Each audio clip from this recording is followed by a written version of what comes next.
भाई नमस्कार। हाँ, नमस्कार जी, नमस्कार। मैं ये सोच रहा हूँ कि आप ये कहते तो हो, ये तो हो गया पर्सपेक्टिव हमारे देश के लोगों के सोच के बारे में।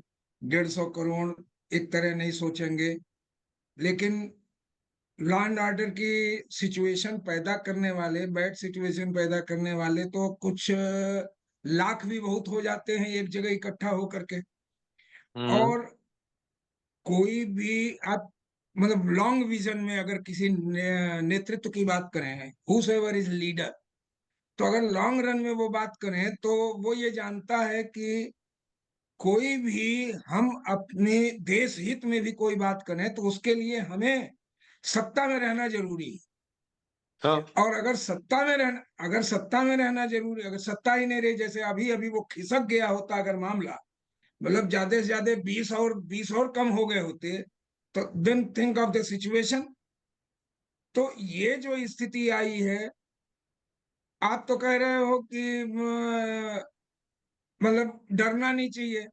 एक प्रधानमंत्री जिसने इतना सारा काम किया हो अपने क्षेत्र के लिए, अपने क्षेत्र विशेष में, और वो 5 लाख के मार्जिन से 1.5 लाख पर आ जाता है, ये मामूली बात नहीं थी। ऐसी स्थिति में अंदर से बल कहां से प्राप्त होगा किसी नेतृत्व। इवन हमारे जो भजन कीर्तन है, सुख संपत्ति घर आए कष्ट मिटे तन का, अरे ये क्या बात है? ये कर्म योग को भी तो देखो, गीता में लिखा है ना, कर्म करो साले।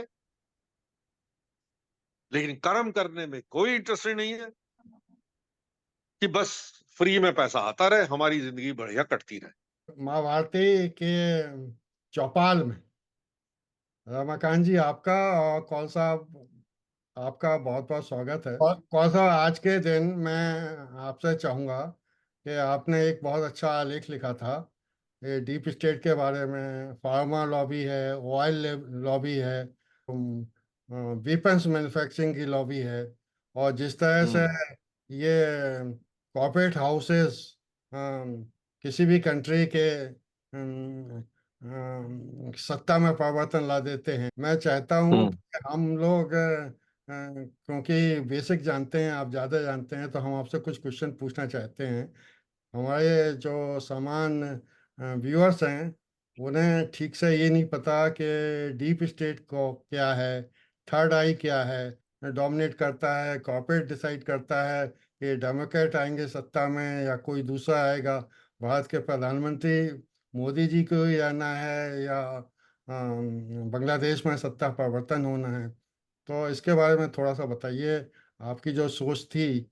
आपने तो कहा था कि ये कोरोना भी आया तो फार्मा लॉबी की वजह से आया, और फार्मा लॉबी चाहती थी कि उनकी दवाइयाँ बिकें, और मोदी जी ने उनको फेल कर दिया, अपनी सस्ती दवाइयाँ बनाई। इसी तरह से ऑयल ने भी मामला आपने हम लोगों को बताया उस लेख में। आपने कहा कि रशिया से हम लेते थे, यहाँ रिफाइन करते थे, और वेस्टर्न कंट्रीज को, यूरोप वगैरह को बेच भी देते थे।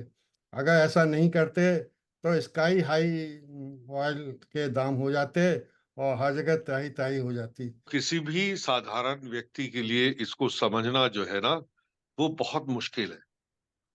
तो मैं जो हूं, पहले मैं एक इसी पे थोड़ा सा नए उससे थोड़ा शुरू करूंगा कि जो अभी जो स्थिति जो यूनाइटेड स्टेट्स में है, इसमें जो है फोकस जो है वो अमेरिका का है। एंड व्हेन आई से America, America means United states of America. ठीक है जी। तो यूनाइटेड स्टेट्स ऑफ अमेरिका इस टाइम जो है बड़े उसमें क्या कहते हैं, एक टुमुल्टस क्या कहते हैं एरा में गुजर रहा है। बिकॉज एक तरफ से ट्रम्प साहब है, वो खड़े हो रहे हैं उसमें क्या कहते हैं, या खड़े हो चुके हैं अपने क्या कहते हैं इलेक्शन के लिए, और दूसरी तरफ से कमाला हैरिस। ठीक है। अब ये दोनों जो हैं, कमाला हैरिस जो है वो डेमोक्रेटिक पार्टी की तरफ से खड़ी है, और ट्रम्प साहब जो है वो रिपब्लिकन पार्टी की तरफ से खड़े हैं। ठीक है। अब चक्कर क्या है कि इंडिया के लिए एक बड़ा, लोगों की जो नजरों में जो इस टाइम बात होगी वो ये होगी कि भैया इंडिया जो है बड़े शशोपंज में है, कि हम जो है इसमें ज्यादा इंटरेस्टेड है कि भाई कमला हैरिस प्रेसिडेंट बन जाए, या इसमें ज्यादा इंटरेस्टेड है कि भाई हम ट्रम्प साहब जो है, डोनाल्ड ट्रम्प जो है वो प्रेसिडेंट बन जाए। इंडिया का इसमें सबसे ज्यादा फायदा किससे है? जनरली लोग बाग जो है, अगर आप हिंदुस्तानी पॉपुलेशन से, जो कि थोड़ा सा अमेरिकन पॉलिटिक्स से थोड़ा इंटरेस्ट रखते हैं, वो 1-2% ही होंगे, कोई बहुत ज्यादा नहीं होंगे, मुझे पता है। उसमें अगर आप पूछेंगे तो सब कहेंगे हाँ साहब, ट्रम्प साहब अगर बन जाते हैं तो वो जो है हमारे लिए एक लाभ वाली स्थिति होगी। लेकिन वो इतना सिंपल नहीं है। अब मैं अगर इसको एक पूरे इस डिस्कशन को अगर मैं इसी में समाप्त कर दूं कि अगर ट्रम्प साहब प्रेसिडेंट बनते हैं या कमाला हैरिस प्रेसिडेंट बनती हैं, इससे हिंदुस्तान को दोनों पक्ष से फायदा होगा। मोदी साहब ने, डोवाल साहब ने, जयशंकर साहब ने, या जो भी इनके जो क्या कहते हैं, इनके जो एडवाइजर्स हैं मोदी साहब के, इन्होंने इतना बढ़िया जाल बुना है कि हमको, चाहे वो प्रेसिडेंट बने, चाहे वो औरत बने, चाहे आदमी बने, it doesn't make any difference to us. हमें दोनों पोजीशन में जो है India will be in a winning position. ये जो है हमें दर्शकों की तरफ के तक ये जो है हमको एक मैसेज जो है ये पहुंचाना है। और मेरा प्रयास आज यही रहेगा कि मैं लोगों की तरफ ये मैसेज जो है पहुंचा दूं कि मोदी साहब ने कैसे ये क्या कहना चाहिए, एक एक एक कूटनीति जो उन्होंने इसमें क्या कहते हैं अप्लाई करी है। और ये कोई आज की बात नहीं है, ये वो कई सालों से कर रहे हैं। और आज जो है हम इस स्थिति पे आ चुके हैं कि चाहे ट्रम्प बने प्रेसिडेंट या कमाला हैरिस बने, हम लोगों को जो है India will be in a winning position. तो ये मैं इस टॉपिक पे जो है आज जो है मेरे ख्याल बात करना चाहूंगा। और उसमें वो जो डीप स्टेट के बारे में बात करी, ऑयल लॉबी, क्या कहते हैं, डिफेंस लॉबी, फार्मा लॉबी, वो भी इसमें कंसाइज रूप में मैं उसको भी यहाँ पे प्रस्तुत करने की चेष्टा करूं। मोदी जी को कितना खतरा है और मोदी जी कितने सफल हो सकते हैं? उधर रशिया का प्रेशर है, इधर अमेरिका का प्रेशर है, इधर डीप स्टेट की अपनी सोच है। कोई प्रेशर नहीं है सर, कोई प्रेशर नहीं है। मोदी साहब के ऊपर कोई प्रेशर नहीं है। ये पहले, ये जो एक क्या कहना चाहिए, हम लोग जो है ना, देखिए इंडियन मेंटालिटी जो है बड़ी गलेबल है। और ये मैं, क्योंकि मैंने बाहर का बहुत क्या कहते हैं अध्ययन किया है, और बाहर में बहुत ट्रैवल भी किया है।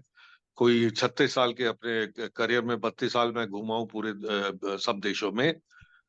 ये जो प्रेशर का जो हम लोग जो एक हिंदुस्तानी एक जो है बहुत ही ज्यादा एक मेंटालिटी जो है ना, इसको आप लोग भूल जाइए। प्रेशर क्यों है, किस बात का प्रेशर है? मोदी साहब ने भी एक बारी रजत शर्मा के प्रोग्राम में जो है, उन्होंने एक बारी वो बोला था कि नहीं जी हमारी तो पॉपुलेशन इतनी ये before he became prime minister. So this was the time when he was only chief minister of Gujarat. तो this is many many years, maybe 15-20 साल पहले की बात है। तब उसका जो है वो जो प्रोग्राम बनाते हैं, वो क्या न्यायालय या जो भी कुछ है उनका प्रोग्राम, रजत शर्मा का, वहां पे मोदी साहब के उन्होंने कटघरे में रख के उनसे पूछा कि सर हमारी तो पॉपुलेशन इतनी ज्यादा है तो हमारी कैसे प्रॉस्पर। वो कहते हैं नहीं, हमें अपनी पॉपुलेशन को, मैं तो उसको यूज करूंगा as a strength. Why should we take it as a weakness? I will use it as a strength कि भैया मेरे पीछे जो है, उस टाइम शायद 1.25 करोड़ ही हुआ करते थे लोग बाग, 1.25 करोड़ लोग जो है मेरे पीछे हैं। और या हमारे देश में जो है हमारे किस भी काम के लिए पीछे। और आज उन्होंने जो है प्रूव कर दिया कि हर बारी कोई भी उनसे बात करता है ना, तो जयशंकर साहब बिल्कुल वापस आधा बढ़िया जवाब देते हैं। जो भी कोई जर्नलिस्ट या कोई भी जो जो फॉरेन डिग्नेटरी उनसे बात करता है, कहता है मुझे अपने 1.5 करोड़ लोगों का फायदा देखना भाई, मैं आपकी ये बेकार की बातों को मैं काहे को मैं ध्यान दूं। ये तो आपने सुना होगा, अगर आप यूट्यूब वगैरह थोड़ा देखते हैं, जयशंकर साहब के आपने कुछ इंटरव्यूज वगैरह देखे होंगे, वो तो उनको लताड़ देते हैं कि आपको साला वहां पे 5 लाख लोग, 10 लाख लोग, 50 लाख लोग लेके आप बैठे हुए हो, और उनके लिए आपको बड़ी चिंता है, और आप मेरे 1.5 करोड़ लोगों की आपको कोई लग नहीं रहा कि कोई चिंता है। 1.5 नहीं सर, तो 1.5 भाई साहब, मैं तो रशियन ऑयल खरीदूंगा, क्योंकि मेरे को अपने 1.5 करोड़ लोगों या 150 करोड़ लोगों के लिए मेरे को जो है चीपेस्ट पॉसिबल ऑयल चाहिए, ताकि यहाँ पे जो है इन्फ्लेशन हमारी कंट्रोल में। तो ये चीज जो है, ये इसको पहले तो ये प्रेशर को बिल्कुल हटा दीजिए। ये सब हमारे दर्शकों को भाई साहब बिल्कुल ये दिमाग में आ जाना चाहिए, कोई प्रेशर नहीं। सारी जो चीजें हैं वो कूटनीति है, और कूटनीति में क्या है कि जो यूनाइटेड स्टेट्स या वेस्टर्न जितने भी अलाइज हैं या वेस्टर्न जितनी भी पावर्स हैं, उनको ये बहुत ज्यादा अखर रहा है कि भारत देश जो है वो प्रोग्रेस कर रहा है, और इन देशों की जो है क्या कहते हैं कुटाई हो रही है इंटरनेशनल मार्केट में।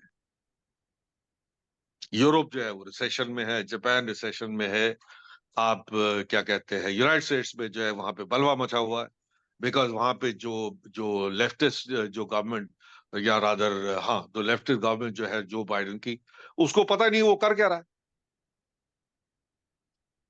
तो जब जो बाइडेन को कुछ नहीं पता वो क्या कर रहा है, वो सेनाइल हो चुका है, उस बंदे को इन्होंने बिठा रखा है। ठीक है यार, 2-3 महीने रह गए जब तक इलेक्शन होगा, जनवरी 21 को जो है क्या कहते हैं नया प्रेसिडेंट आ जाएगा, जो बाइडेन चला जाएगा। अब उसको बीच टर्म में उसको क्यों निकालें? ये थोड़ी हिंदुस्तानी टाइप की सोच है। अगर यूरोप में ऐसे होता ना, वो पता लग जाता है कि हाँ भाई ये सेनाइल हो चुका है जो हमारा जो हेड ऑफ द स्टेट है, तो उसको उसी टाइम निकाल देते, और निकाल देना चाहिए। मतलब क्या है, उस आदमी को वहां पे जो है अपने उसमें बैठा हुआ है। ये वही बात हो गई कि आपकी जो है कंपनी जो है बड़ी अच्छी चल रही, और आपका सीईओ धीरे धीरे सेनाइल हो जाता है, लेकिन आप उसको दिए जा रहे हो एक्सटेंशन। मतलब क्या है उसको एक्सटेंशन देने का? भाई वो तो डुबा देगा कंपनी को आपको, ऐसे वो कंट्री को डुबा रहा है सर। आज के आज सर के उसमें। हाँ जी बोलिए। मुझे आपसे एक्चुअली, जो हमारे व्यूअर्स चाहते हैं, 2 प्रश्नों का जवाब आपसे चाहिए। दोनों हाँ जी। प्रश्न मैं पहले बता देता हूँ, जिससे यथानुसार आप उसमें समय दे सकें।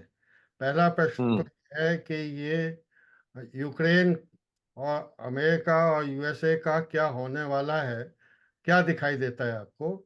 और दूसरा ये है कि मैंने मान लिया, आप जैसे लोग, विद्वान लोग बहुत हैं, जिनका कहना ये है कि विदेश नीति के मामले में ये फॉरेन पावर्स को तो मोदी जी हैंडल कर लेंगे, मगर जो घर के अंदर जो समस्या है, घर में जो दुश्मन बैठे हुए और जो झूठ को बढ़ चढ़ कर फैला रहे हैं, उनका इंतजाम कैसे होगा? हाई कोर्ट ने तो ये कह दिया कि साहब आपका वो आईटी का एक्ट भी गलत है, कि आपको वो फ्रीडम ऑफ स्पीच नहीं है, आप कोई कंट्रोल, आप उच्चतम न्यायालय तो उल्टा चल रहा है कि आप कुछ भी बोलो सही है। इन दोनों बिंदुओं पे थोड़ी सी चर्चा करें सर। हाँ, देखिए सबसे पहले मैं ये जो आप बात कर रहे हो ना, जो हमारे इंटरनल जो हमारे जो देशद्रोही लोग हैं उनके बारे में बात करते हैं। जी। देखिए ऐसा है कि जहां तक कि हमारे इंटरनल जो बड़े सारे कॉन्फ्लिक्ट्स हैं, लोग बाग जो है जो जो कई पॉलिटिकल पार्टी जो अपोजिशन में बैठी है, वो लोग नहीं चाहती कि मोदी साहब इतने ज्यादा पावरफुल हो जाए, इतने ज्यादा पॉपुलर हो जाए कि इनका कोई चांस ही ना रहे कभी भी कोई भी इलेक्शन जीतने का। कभी भी लोकसभा में या किसी जो राज्य की जो सभाएं हैं उनमें कहीं भी, हमेशा हर जगह बीजेपी बीजेपी बीजेपी ना हो जाए। तो ये लोग जो हैं आपके, जो जितने भी अपोजिशन में लोग हैं, वो सारे डरे हुए हैं, तो उनकी हालत है पतली। ठीक है। अब अगर ये अगर सबकी समझ में आ जाता है तो मोदी साहब जो हैं वो, लेकिन यहां पे मोदी साहब जो है थोड़ा पॉपुलिस्टिक जो अप्रोच है वो उनकी चल रही है। हमारे देश में देशद्रोह का कानून जो है वो स्ट्रांग नहीं है, इट्स नॉट स्ट्रांग इनफ, कि अगर कोई आदमी बाहर के देश में जाके देश के अगेंस्ट बात करता है तो वो देशद्रोह कहलाया जाता है। वो देशद्रोही बयान कहलाए जाते हैं और उसकी सजा जो है कड़ी से कड़ी होनी चाहिए। उसको जो है वो मोदी साहब जो है उसको कन्वर्ट नहीं कर पा रहे कि भैया ऐसा क्यों नहीं है। वो ये ज्यादा देख रहे हैं कि भैया अगर मैंने राहुल गांधी को, क्योंकि उसने जो है बाहर के देशों में जाके देशद्रोह वाली बात करी जो कि रियलिटी नहीं है, लाइज। तो लाइज के लिए भी there are rules, laws in in India, जो कि जो भी पर्जरी करता है, पर्जरी कहते हैं जो लाइज जो पब्लिकली बोलता है, उसको जो है देर इज ए पनिशमेंट, एक डिसाइसिव पनिशमेंट है, लेकिन वो उसको लागू नहीं कर पा रहे। और वो इसलिए नहीं लागू कर रहा है क्योंकि वो चीज जो है वो पॉपुलिस्टिक नहीं है। क्योंकि हमारे हिंदुस्तानी जो दिमाग है, सारे के सारे 1.5 करोड़ लोग जो है, हमारे यहाँ सिंपैथी बहुत जल्दी आ जाती है अगर किसी के ऊपर भी कोई पनिशमेंट या कुछ भी ऐसा जो है, क्या कहना चाहिए, उस पे अगर वो प्रहार होता है। मतलब यहां तक कि जो जिसको फांसी वांसी चढ़ाई जाती है, अरे सबकी सिंपैथी उसके साथ हो जाती है। एक आदमी राक्षस है, वो मर गया अगर, उसके बारे में गुणगान चालू हो जाते हैं सबके सब, हमारे हिंदुस्तानी 150 करोड़ लोग जो है वो चालू हो जाते हैं, नहीं यार देखो कहीं ना कहीं तो वो कुछ अच्छा आदमी ही था। ये तो आपने सुना होगा। ये मेंटेलिटी जो है, मैं दर्शकों को बताना चाहता हूं कि ये मेंटेलिटी हमको खोनी पड़ेगी अगर हम देश को आगे समृद्ध चाहते हैं, हम देश को एक प्रोग्रेस के रास्ते पे अगर हम देखना चाहते हैं, और ये देश जो है आगे बढ़ना अगर की हमारी जो आकांक्षाएं हैं वो अगर हम उसको रियली जीवित करना चाहते हैं, तो भाई साहब हमको एक प्रिंसिपल पे चलना पड़ेगा। इस पे नहीं चलना पड़ेगा कि जी ये पॉपुलिस्टिक अप्रोच है या नहीं है, ये लोगों को एक्सेप्टेबल होगी या नहीं होगी। हमारी पॉलिटिकल पार्टी जो है कोई भी अगर मुद्दा रखती है वो सिर्फ इस एक ही एम में रखती है कि यार इसमें कोई कंट्रोवर्सी ना हो जाए, लोग बाग जो है इसको कहीं रिजेक्ट ना कर। तो हमारी जो कन्विक्शन जो है ना, to be on the right path, to obey the law, to follow the law to the last bit, वो जो है सारा का सारा खो जाता है। और इसीलिए हमारे अपोजिशन वाले जो है वो सीधा तान के घूम रहे हैं, और उसी लिए उन चीजों का जो है वो जो हम लोग जो कांड देख रहे हैं वो ये देख रहे हैं। कोई भी जाके कुछ बकवास कर देता है, कोई उसका कोई कॉन्सिक्वेंसेज ही नहीं है, कोई रिपोर्कशन ही नहीं। गालियां दे लो, चलो गालियां तो पर्सनल है, तो वो पर्सन अगर सू करता है, अब मोदी साहब ने क्यों नहीं सू किया, इतनी सारी उनको उनको गालियां दी गई है, वाई डिडंट ही सू? हालांकि मैं मोदी का समर्थक हूँ, 100% समर्थक हूँ, लेकिन एक दो चीजें में जो है वो थोड़े से जरा ढीले हैं। और ये ढीलापना यही है कि जब उनको गालियां पड़ी, why did he sue whosoever was the person who abused him? और ये जनता जो छोटे छोटे छोटे छोटे उस पर समझ ले, इसको चाहे ब्राइबरी कह दो, जो चीजें दी जाती हैं, पंजाब गया, मतलब कितने वो गए, वहां हिमाचल की स्थिति खराब हो गई। अब ये सारे के सारे, दिल्ली भी खराब हो ही रही है। तो जो ये पैसा दे दे रहे हैं और जो कुछ भी वो कर रहे हैं, आज की स्थिति में अभी कश्मीर का इलेक्शन चल रहा है देश में, कश्मीर में उन्होंने भी ये कहा कि हम ये देंगे, हम ये देंगे, हम ये देंगे। ये भाजपा ने कहा। मजबूरी है कि नहीं है, मतलब जरा सा इस स्थिति पर विचार करें। हालांकि ये फिर हम लोग डाइवर्ट कर जाएंगे, हम बात कर रहे हैं अमेरिका पर, लेकिन हमारे देश की स्थिति, अंदरूनी जो स्थिति है, वो इस वजह से जो गड़बड़ हो रही है, इसमें मोदी जी कहां तक, मोदी जी सिर्फ अकेले हिंदुस्तान को अमेरिका के सामने खड़ा करेंगे किसके बल पर? 150 करोड़ के बल पर। और ये 150 करोड़ में जो ये निकल जा रहे हैं हमारा अपोजिशन, आखिर लीडर ऑफ अपोजिशन कोई मामूली बात नहीं होती, लीडर ऑफ अपोजिशन की एक वैल्यू है। और लीडर ऑफ अपोजिशन जाके अमेरिका में कुछ और कहता है, कुछ और कहता है, और वो लगातार ये कह रहा है कि हिंदुस्तान बेकार है, हिंदुस्तान में ये सुविधा नहीं है, हिंदुस्तान में ये दिक्कतें हैं, हिंदुस्तान में बोलने की आजादी नहीं है, और रोज गाली दे ले रहा है आदमी। इसकी काट क्या है, इस पर कोई सुझाव, क्योंकि इस पर बड़ा निर्भर करेगा अगर हम सशक्त नहीं हैं तो अमेरिका क्या, कोई भी छोटा देश भी हमारे ऊपर भारी पड़ जाएगा। बिल्कुल। सबसे बड़ी चीज क्या है, हमें अपने आप को ठीक है, सशक्त होना मुझे चाहिए समझ एज ए में आ गई। राष्ट्र।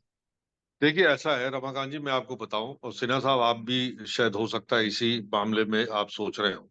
जी। देखिए मोदी साहब की जो शुरू में जो कन्विक्शन थी जब वो पावर में आए, सत्ता में जब आए, उनकी कन्विक्शन इतनी स्ट्रांग थी कि उन्होंने बिना कुछ, क्या कहते हैं, जो एटलीस्ट हम लोगों को नहीं पता लगा, demonetization was the most unpopular law he passed and he did it overnight। अगर आपको ध्यान होगा, तब तो उसने नहीं सोचा कि जी हमारे इसके क्या रिपरकशंस होंगे, हमारे वोट कब बैक कहाँ जाएंगे, हमारे वोट लोग बाग हमारे पीछे पड़ जाएंगे, ये वो। Because he had the conviction कि जो वो कर रहे हैं वो सही कर रहे हैं। देखिए जनता भी जो है देखती है कि इस लीडर का मतलब क्या होता है। लीडर का मतलब ये होता है जो सही और गलत में बहुत क्लियर कट, एक तेज तलवार की तरह जो है भाई साहब उसको काट के रख देता है। सही सही है, गलत गलत है, उसमें कोई डालूशन नहीं, कोई ओवरलैपिंग नहीं। डिमोनेटाइजेशन 370, इतना डर था जी पूरे हिंदुस्तान में, आग लगा देंगे, फलाना कर देंगे, ढिमकाना कर देंगे। लेकिन उनको कन्विक्शन था कि नहीं ये गलत है, इसको हमें पास करना है, और उन्होंने पास करवाया। उसके बाद कन्विक्शन था जी ये क्या कहते हैं, 3 तलाक। अरे साला खून की नदियां बह जाएंगी, औरतों को बहुत ज्यादा लताड़ा जाएगा, ये कर देंगे वो कर देंगे, दुनिया कुछ नहीं। He had a firm conviction. अगर वही कन्विक्शन से ये जो है आज अपोजिशन वालों को जो भी कुछ गलतियां या झूठ बोलते हैं, उसी कन्विक्शन से अगर ये उनको भी टैकल करें और कहें कि नहीं गलत जो है वो गलत है, बयान देना उसके बारे में। लोग बुद्धू नहीं है, लोगों को समझ में आता है। सर मुझे मेरे जैसा देखिए, मैं जो हूं, एक मिनट, मैं जो हूं अकेला नहीं हूं इस मामले में। मेरे कई लोगों से बात हुई है और मेरी बातचीत होती रहती है इस बारे में, मैं थोड़ा रिसर्च करता रहता हूँ। सब लोग ये कह रहे हैं कि भाई ऐसा लग रहा है जैसे मोदी में जैसे फूंक निकल गई। अभी भी मैं सोचता हूँ कि मोदी साहब जो है, he has been the best prime minister not only in India, but I think he has proved to be the one of the best world leaders after Nelson Mandela. This is my conviction. और sir ये मैं बिना किसी लाग लपेट के बिल्कुल साफ साफ कह रहा हूं। सर लेकिन अब क्या है, अब जस्ट फाइनल दिस थिंग, उसके बाद सिरा साहब आप अपना क्वेश्चन रखिएगा। द थिंग इज कि मोदी साहब को वही अपनी पुरानी कन्विक्शन वापस लानी पड़ेगी कि जो गलत है वो गलत है, उसको सही करना है, वो लॉ पास करना है। सर मुझे इसमें अब एक जैसे उन्होंने इस बारी थोड़ा सा वो दिखाया कि उन्होंने ये लॉ शायद पास हो गया या मुझे नहीं पता, कि क्या कहते हैं, 1 ईयर 1, ये 1 ईयर 1 इलेक्शन या जो भी कुछ कहते हैं, कि सारे इलेक्शन जो इकट्ठे होंगे, वन ताकि नेशन वन इलेक्शन। वह, हाँ, 1 नेशन 1 इलेक्शन, उसमें 8 महीने के अंदर अंदर वो सारे इलेक्शन, लोकसभा के, ये राज्यसभाओं के, जो भी कुछ है वो सारे इलेक्शन जो हो जाएंगे, so that for at least 4.5 years आप कंसंट्रेटेड काम तो करो भैया देश के लिए। ये सर कन्विक्शन था ना उनका, 100% किया ना उन्होंने। सर ऐसी कन्विक्शन के साथ उनको जो है ये कहना पड़ेगा और उसको पब्लिश करें, उसको जो है पूरे मीडिया के थ्रू सबको पहुंचाएं कि ये इन्होंने गलतियां करी हैं। इससे कोई लेना देना नहीं है कि वो अपोजिशन में या क्या है। अगर वो ऐसी बकवास करते हैं, देशद्रोही की बातें करते हैं या झूठ बोलते हैं दूसरे देशों में जाके या यहाँ पे, उसकी जो है सजा ऐसे ऐसे ऐसे ऐसे है, और हम ये केस दायर कर रहे हैं सुप्रीम कोर्ट में। That's the conviction I want to see in mister Modi. Sir हाँ जी। मुझे ये कहना है सर, जैसा कि रमाकांत जी ने कहा कि मोदी जी को सशक्त बनाने के लिए तो 150 करोड़ की आबादी का समर्थन चाहिए। और हम लोगों ने क्या किया, हम लोगों ने उनको नहीं तो नहीं, देखिए उसके लिए, बिफोर यू मेरी गो बात फर्दर, सुनिए। देखिए आज ये की डेढ़ तारीख सौ में करोड़ लोग, देखिए ऐसा है कि कोई भी देश की जनता को उनकी मानसिकता बदलने के लिए ये कोई ऐसे नहीं होता का, ऐसे नहीं होता का। एक देश की जो बड़ी ही, क्या कहना चाहिए, मैं पूरे क्या कहना चाहिए, रेस्पॉन्सिबिलिटी के साथ पूरे देशवासियों को, सबको मैं बोल रहा हूं कि हमारी जो मानसिकता जो है वो बड़ी सिख है। हम लोग जो है सारे 150 करोड़ हिंदुस्तानी, इक्का दुक्का को छोड़ दीजिए, लेकिन 150 करोड़ को जो है हमारी जो सिंपैथीज जो है वो हमेशा जो है गलत जगह पे रहती है। और वो चीज जो है चेंज करनी बहुत मुश्किल है। उसके लिए टाइम लगेगा सिन्हा साहब, टाइम लगेगा रमाकांत भाई। अब मैं आपको ये एग्जांपल बताता हूं व्हाई आई एम सेइंग कि भैया मेंटालिटी चेंज हो सकती है। चाइना इज ए नहीं, ब्रिलियंट आपकी एग्जांपल, बात, आपको एक मिनट रोक रहा हूँ, एक नहीं, मिनट रोक रहा हूँ, क्योंकि ये आप उसी में कवर कर लीजिएगा। आपने कहा 370 हटाया, आपने कहा 3 तलाक हटाया, कन्विक्शन था। हम्म म, म, उस पावर के साथ उन्होंने किया, तब उन्होंने ये समझा था कि हमारे पास पूरी की पूरी, जो मैं समझता हूँ, पूरी मेजॉरिटी हमारे साथ है, और जब हम ये करेंगे तो ये जो सबका साथ सबका विकास की बात हो रही है, तो ये लोग जो मुख्य धारा में नहीं है, विशेष तर से 3 तलाक वाली बात करें, तो 3 तलाक वाली बात पर इतना जबरदस्त वो हुआ कि लेडीज कम से कम जिन्हें ये 3 तलाक से इतनी दिक्कत थी, वो वोटिंग पैटर्न में भाजपा के साथ आएंगी। But the result was not that, number one. Number two, correct. जहां तक 370 की बात है, आज इलेक्शन हो रहे हैं, मैंने तमाम लोगों के इंटरव्यू देखे हैं, जो इंटरव्यू लिए गए हैं, वो कहते हैं हाँ ठीक है, मिला है हमको, हाँ ठीक है, पहले से ये मिला है, ये भी मिला है, ये भी मिला है, लेकिन चेंज जरूरी है, चेंज जरूरी है। तो कह चेंज माने क्या? कह नहीं नहीं, भाजपा का शासन अब हटना चाहिए। मतलब भाजपा का शासन वहां है नहीं, लेकिन वो ये जानते हैं कि मतलब राष्ट्रपति शासन, प्रेसिडेंट रूल मीन्स भाजपा शासन, ये बदलना चाहिए। अब इस स्थिति में वो सारी सुविधा प्राप्त कर, बच्चे स्कूल जा रहे हैं जो स्कूल नहीं जाते थे, अब वो रेगुलर जा रहे हैं। नहीं तो स्थिति वहां तो ये हो गई थी कि बात ही खत्म हो गई थी, वो तो ऑलमोस्ट मतलब इस्लामिक उसमें जा ही रहा था। वो जो आतंकवादी थे उनके कंट्रोल में था पूरा का पूरा कश्मीर तो। लेकिन आज जब इलेक्शन हो रहे हैं, तब उनकी मानसिकता, इतना कुछ पाने के बावजूद उनकी मानसिकता इसमें फिर बदल गई है। वो उत्तर किसी चीज का ठीक से नहीं दे पा रहे हैं इंटरव्यूज में, लेकिन हाँ ठीक है, नहीं वो तो ठीक है, हाँ वो किया, किया सब कुछ किया, आतंकवाद कम हुआ, बच्चे स्कूल जा रहे हैं, सही है, लेकिन बदलना चाहिए, रिजिम बदलना चाहिए।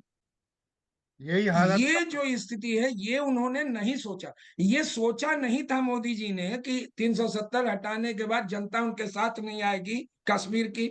ये नहीं सोचा था कि 3 तलाक के बाद देश की जो वो उनकी आबादी का 50% है, वो साथ में नहीं आएगा। इस स्थिति में एक आदमी, एक नेतृत्व का एक वो डगमगा तो जाता ही है, तो वो नहीं, डगमगाना डगमगाना नहीं उनकी जगह चाहिए, सही है। नहीं। पे चलना है चाहे वोट मिले या ना मिले, दैट इज माई स्टैंड। आपका सिन्हा स्टेट साहब आप होगा सर, बोलिए। आज की तारीख में हरियाणा में देख लीजिए, कांग्रेस आ रही है। हमारे साथी लोग इतने पगलाए हुए हैं, कोई जुडिशियस डिसीजन ही नहीं लेना चाहता है। वो महाराष्ट्र में हम्म इलेक्शन होंगे, आप देख लीजिए। आप जब जनता मोदी जी को कमजोर कर देगी, तो मोदी जी करें क्या, इसके बारे में आप हाँ, सुझाव मैं दीजिए। बताता हूँ, आपने क्वेश्चन पूछा ना, मैं बताता हूँ मोदी जी को क्या करें। देखिए ऐसा है, मोदी जी के पास दो वो रह जाते हैं, क्या करें जी, विकल्प विकल्प रह जाते हैं। एक तो ये है कि हाँ जी जनता जैसे कह रही है उसी के हिसाब से अपना वो भी डुल डुल डुल डुल हो जाए, ठीक है, जैसे चल रहा है वैसे चलने दो, जो भी कुछ है वो अपना फ्री बीज देना चालू कर, चलो जी आपको बिजली फ्री दे दिया, आपको ये फ्री दे दिया, आपको वो फ्री दे दिया, उस हिसाब से उनको जो है। लेकिन वो गलत है, आपको भी पता है, हमें भी पता है, जितने भी एजुकेटेड क्लास जो थोड़ा बड़ा सोच सकती है, सबको पता है कि फ्री बीज देना जो है that is the worst curse you can give to any nation. और ये इंडिया की ही बात नहीं है भाई साहब, ये जो है पूरे वर्ल्ड में साबित हो चुका है। इतने सारे कंट्रीज में, आप वेनेजुएला ले लो, आप टर्की ले लो, आप क्या कहते हैं मेनी कंट्रीज, जहां पे कि उन्होंने जो है क्या कहते हैं, उन्होंने कहा हाँ जी, ग्रीस ले लो, वहां पे जो है उन्होंने फ्री बीज वगैरह दी। एंड व्हाट, मैक्सिको ले लो, South Korea to large extent, वो सारी इकोनॉमी जो है एक तरह से बिल्कुल कोलैप्स कर, क्योंकि ये जो फ्रीबीज देने का ये जो आप बता रहे हैं कि भैया आप जो है, क्योंकि आप पॉपुलिस्टिक अप्रोच नहीं है, सो मैं पॉपुलिस्टिक अप्रोच का बिल्कुल एक्सट्रीम ले रहा हूं इस टाइम। और एक्सट्रीम ये है कि आप हर एक को, अब कश्मीर वाले क्यों, कश्मीरी जो मुसलमान है, मैं हिंदू की बात नहीं कर रहा, हिंदू तो वहां पे है ही नहीं कोई। अब कश्मीरी मुसलमानों को सबसे बड़ी जो प्रॉब्लम है, जो आप कह रहे हैं ना इंटरव्यूज, ये मैंने और भी देखे वहां पे, सबसे बड़ी जो यूथ की प्रॉब्लम है कि ये नौकरी नहीं है। नौकरी क्यों नहीं है भैया? तुम करो नौकरी वहां पे, प्राइवेट किसी एंटरप्राइज में काम करो। नहीं जी नहीं, मुझे तो गवर्नमेंट नौकरी चाहिए। गवर्नमेंट क्यों नहीं नौकरी दे रही? अबे गवर्नमेंट का काम नौकरी देना थोड़ी ना। पहले तो ये मेंटालिटी जो है हमारी, बहुत ही सिक मेंटालिटी। मेरा ड्राइवर, उसका जो क्या कहते हैं लड़का है, इलेक्ट्रिशियन की उसने वो कर ली है, क्या कहते हैं, कोर्स पूरा कर लिया। वो वेट कर रहा है साला, वो पता नहीं कौन से एग्जाम्स होते हैं जो जिसमें कि ये क्या कहते हैं गवर्नमेंट जॉब मिलती है।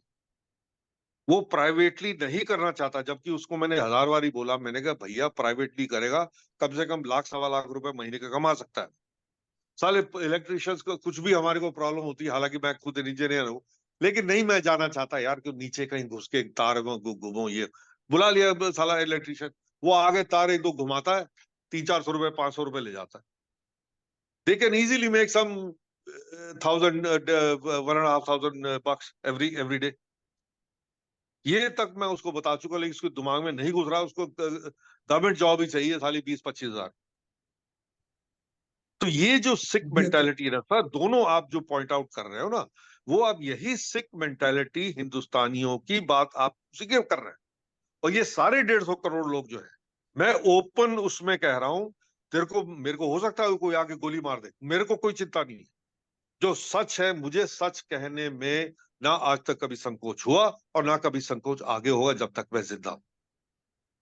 150 करोड़ हिंदुस्तानी जो है, they have a very very sick mentality.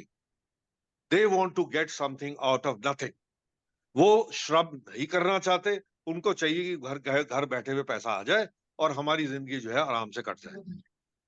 ये भाई साहब, मैंने कर्म योग का अगर सच्ची मैंने देखा ना कोई पालन करता है, वो there are lot of people in western countries, they follow that karma yoga. Hindustan में कोई कर्म योग नहीं करता। कहते जरूर है हाँ जी मैंने गीता पढ़ी है 50 बारी। है मेरे साथ कई है दोस्त, हाँ हाँ मैंने गीता पढ़ी है। अरे यार, वो अमेरिका के बारे में बात करनी है तो फिर वो नेक्स्ट फेज में हम कर लेते नहीं हैं, सर, आपको धन्यवाद अगर देते टाइम है हैं। आप लोगों के पास। आज की चर्चा यहीं तक सीमित रखेंगे। हमें चिंतन एक्चुअली दवा निकालने का करना है। हमारा न्यायालय हमारा साथ नहीं देता है। जनता